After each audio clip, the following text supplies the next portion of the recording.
अगर आपने अभी तक हमारा चैनल सब्सक्राइब नहीं किया तो फौरन सब्सक्राइब कीजिए, साथ ही बेल आइकॉन पर क्लिक करें ताकि मजीद आने वाली वीडियो चाहे वक्तन फवक्तन आपके लिए इस चैनल पर अपलोड करते हैं वो आपको वक्त पर मिलती रहें और आप उनसे मुस्तफीद होते रहें।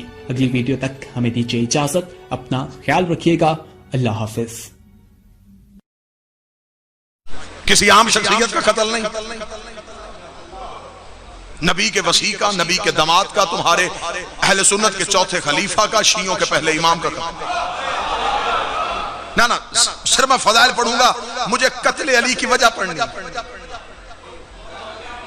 हमारी मजबूरी है, हमारे लिए कोई आम शख्सियत नहीं, हमारा सब कुछ अली। हम तो जाएंगे कातिल के घर तक,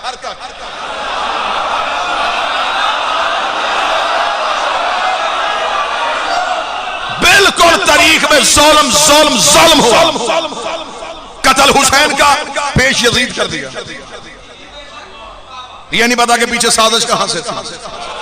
बिल्कुल कत्ल अली पे भी यही हुआ। अब्दुर्रहमान इब्ने मुलजम ये कातिल है,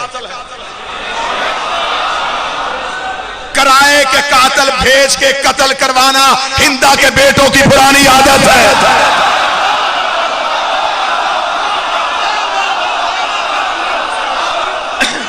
क्या क्या लालच लिए गए, जहर कहां से आई, तलवार कहां से आई, साजिश कहां पे तैयार हुई, कतामा को किसने भेजा, ये सारे सवाल हैं जो आज भी मज़हब इस्लाम के सामने।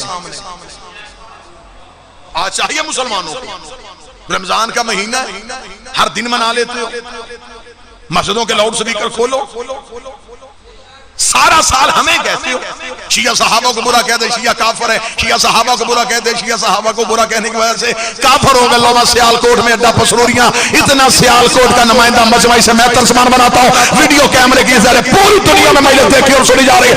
मुझे बादशाह हुसैन की इज्जत की कसम है, हम कुरान के हाशिए पर लिख के देते हैं, जो बंदा नबी के सच्चे सहाबी को गाली दे वो काफर होता है। सर पे कुरान रख के बता तू अली को सहाबी कहता है या नहीं कहता?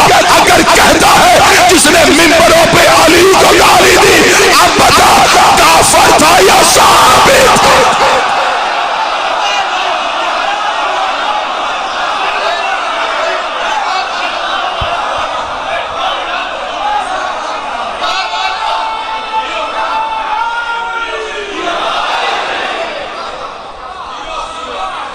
हम नहीं कहते कि तुम शिया हो जाओ, तुम अली के कत्ल की मजम्मत तो करो,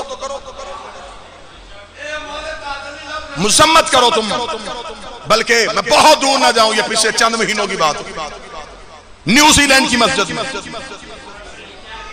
नमाजियों पे फायरिंग हुई, 40 के करीब नमाजी शहीद, पूरी दुनिया ने उनके हक में आवाज उठाई। मुसलमान कोई था या नहीं था, उनका जुल्म हुआ जी, मस्जिद में कत्ल हुए हैं।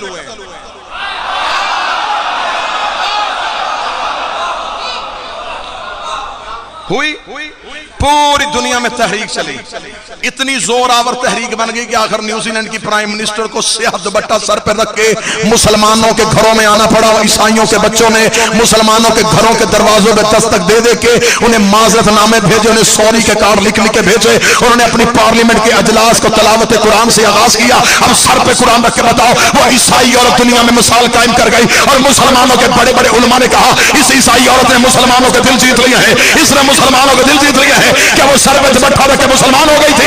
क्या वो कुरान पढ़ के मोमिना हो गई थी? सिर्फ उसने ये काम करके दुनिया को बताया। जब उससे सहाफियों ने पूछा तूने ये क्यों किया, उसने इसलिए किया है कि कातिल का ताल्लुक मेरे कबीले से है। मैं दुनिया को बताना चाहती हूँ मेरा ताल्लुक मकबूल से है, कातिल से नहीं है।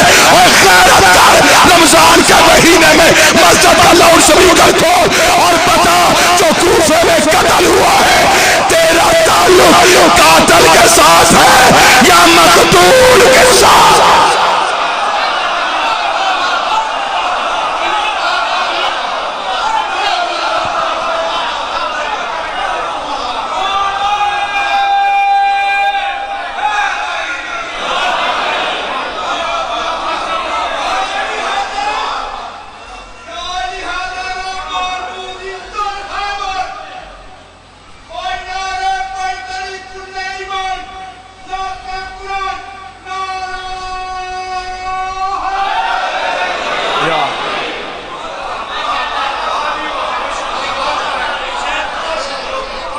हमेशा जिसका ताल्लुक कोई ना हो वो सिर्फ मजम्मत करता है,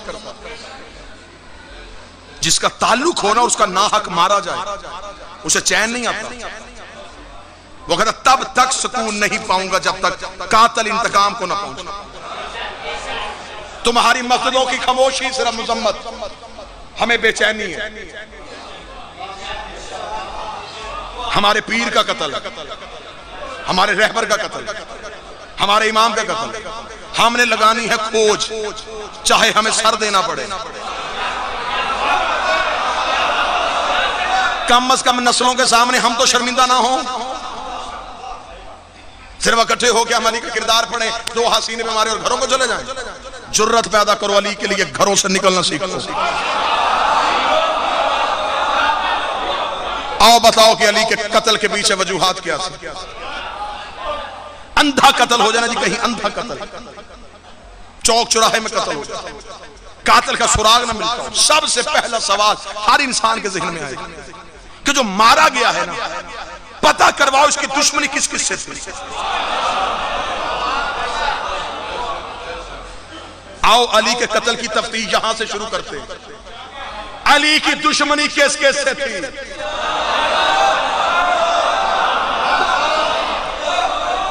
मजलिस में पढ़ चुका, नारे में लगवा चुका, दाद में ले चुका। जो एक खतीब की भूख होती है वो मेरी पूरी हो गई। अब देना मैंने सिर्फ पैगाम, दुश्मनी किस किस से। अगला सवाल फौरन, ये बात अगर मैं हक बचाना कहूं तो आप बोलेंगे।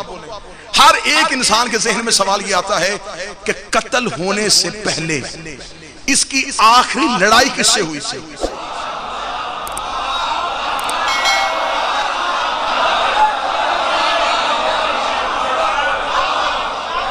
कातिल पकड़े जाएंगे, थोड़ा आपने मजबूत रहना है। कातिल के घर तक मैं जाता हूं, ये हाथ होगा कातिल के गिरबान पे। इंतकाम तो तब लेंगे ना जब मेरा 12वां आएगा, फिर तो कब्रों से निकाल निकाल के पूछेंगे।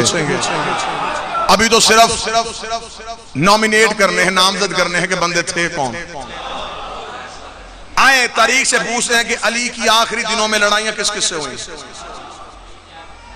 तारीख के, जब मैंने तारीख से ये सवाल किया तो तारीख पे खौफ का पसीना आया। तारीख ने मुंह बदलने शुरू किए, तेवर बदलने शुरू किए। ना ढूंढ अली के कातिल, क्योंकि अली की आखिरी लड़ाइयां काफरों से नहीं हुई।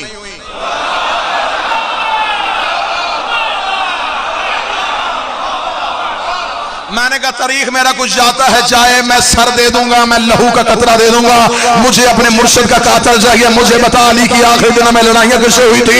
तारीख ने कहा फिर अगर तूने मेरे कलेजे में हाथ डाल लिया तो फिर सुन, अली की आखिरी जंग या सफीन में हुई थी या जमल में हुई थी। अब कातिल ढूंढना आसान हो गया। तेरी झोपड़ी चलती है तो चले, अली का कातिल या सफीन में है या फिर जमल में है।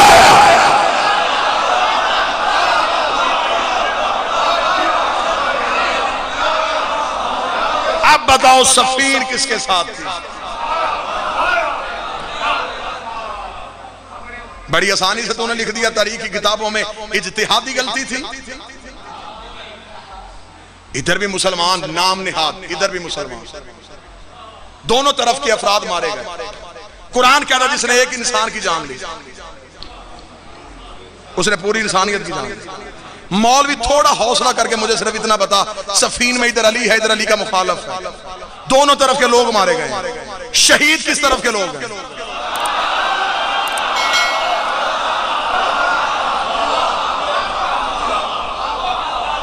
या फिर मौरख जुलत पैदा करे, वो कहे कि जो अली ने मारे थे वो नाहक मारे थे।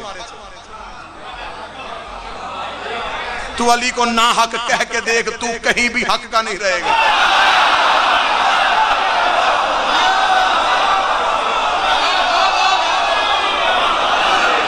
मैं नबी की हदीस यूं जनाटेदार तमाचा समझ के तेरे मुंह पे मारूंगा, जिसमें नबी ने कहा हक मा अली अली माल हक, हक अली के साथ है, अली हक के साथ है। मेरे अल्लाह हक को उधर फेर दे जिधर मेरा अली फिर जाए। नबी ने ये नहीं कहा था कि अली को उधर फेर दे जिधर हक फिर जाए। नबी ने कहा हक उधर फेरना जिधर अली फिर जाए, हक उधर फेरना अगर अली फिर जाए। इसका मतलब अली मस्जिद में है, हक मस्जिद में है, अली मिंबर पे है, हक मिंबर पे है, अली जमल में है, हक जमल में है, अली सफीन में है, हक सफीन में है। अब मुझे ये ना बता अली के मुकाबले पे आया था, आई थी